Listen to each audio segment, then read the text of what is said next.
working on ice cold beer. This is the, I don't know what this part's called. I'm gonna say ball guide, but I'm not sure. One thing I've had to do is, this goes to 7/8 of an inch on this side of this, and I've had to go ahead and expand each one of the ball guide entry holes because otherwise alignment can be a little tricky with the existing play field. And I don't know if it's because maybe there's variances between play fields or if it's a variance in this reproduction or what, but anyway, with that done, you'll basically get the alignment with the holes of the game without having a black circle. You know, that's kind of unsightly and it just isn't right. So here's the original on the right and the reproduction on the left. And what's gotten me, the problem with the original was I think it was left in storage or something that got hot and then cold and hot and then cold. And so it's a little brittle in a couple places. And you can see that, so if you were to add a ball at the top and it drops, so you've got this ball strike point in the bottom, and then you've also got this tree and this tree both sort of point to here. So in the two places where you had ball strike points, it got brittle and cracked. And so I am going to try to fix this one. Actually, I know I can.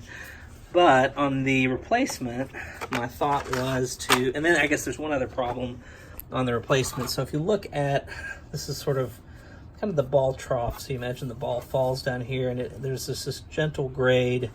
This angle, you can see it. It kind of aims so that the ball rests here. On the reproduction, that grade's a little different, and there's actually like a little high spot here. And like, so if you can see that, so that high spot creates problems. So even on the new one, the ball can drop, and then it may or may not make it over this hump.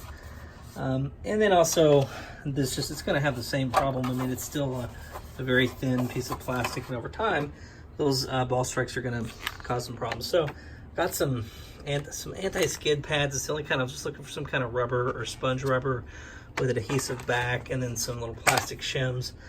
And my idea here is just on the inside, I'm going to cut one of these pads and put it here and here, so that anywhere the ball is going to strike, it'll kind of absorb and distribute some of that force instead of, you know, metal ball hitting thin plastic things. So anyway, we'll see how this goes. But while I had the ball guides out, I figured I'd shoot this quick video to show you what's up in case you run into this too.